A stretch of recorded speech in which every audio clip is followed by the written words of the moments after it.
Allahu Akbar, Allahu Akbar.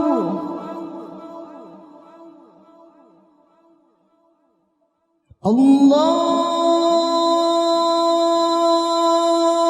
Allahu Akbar.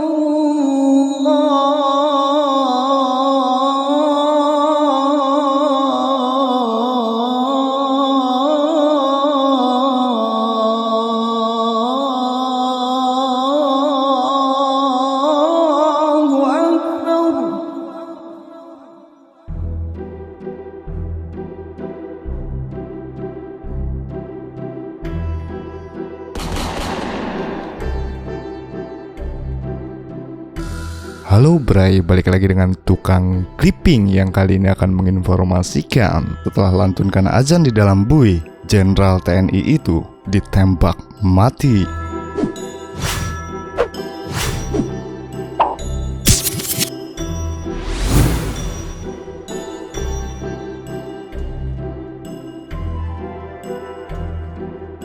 Seorang perwira menengah TNI Angkatan Darat, Mayor Imam Santoso, terbang ke Jakarta dari Kalimantan Barat bersama Suparjo.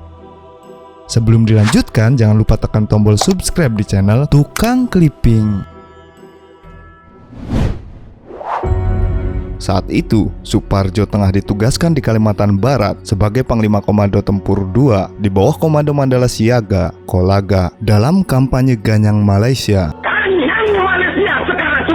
Akan tetapi, Imam justru menyaksikan Suparjo meninggalkan posnya untuk kembali ke Jakarta pada 28 September 1965.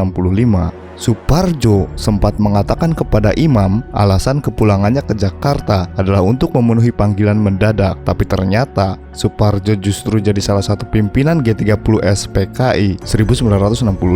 Suparjo saat itu jadi wakil pimpinan gerakan 30 September 1965 di bawah komando Letkol Untung Samsuri yang notaben memiliki pangkat 2 tingkat di bawahnya. Peristiwa kelam G30S PKI pun pecah. 6 perwira tinggi dan 1 perwira menengah TNI Angkatan Darat diculik, dibunuh, dan mayatnya dimasukkan ke dalam sumur tua di Lubang Buaya, Jakarta Timur.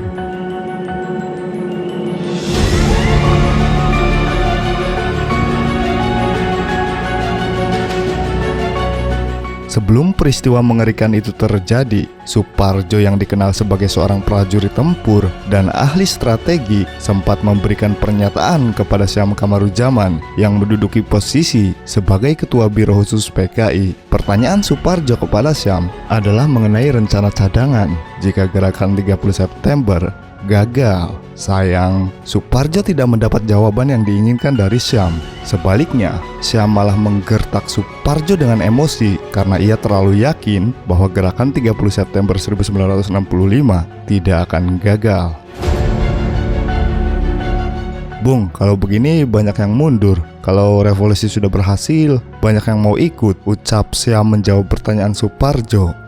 Intuisi Suparjo sebagai seorang prajurit tempur ternyata benar. Gerakan 30 September akhirnya gagal dan membuatnya melarikan diri dan bersembunyi. Perlu diketahui, Suparjo adalah tokoh G30S PKI yang tertangkap paling akhir di antara rekan-rekannya, semisal Syam, Dipa Nusantara Aidit, dan Letkol Untung.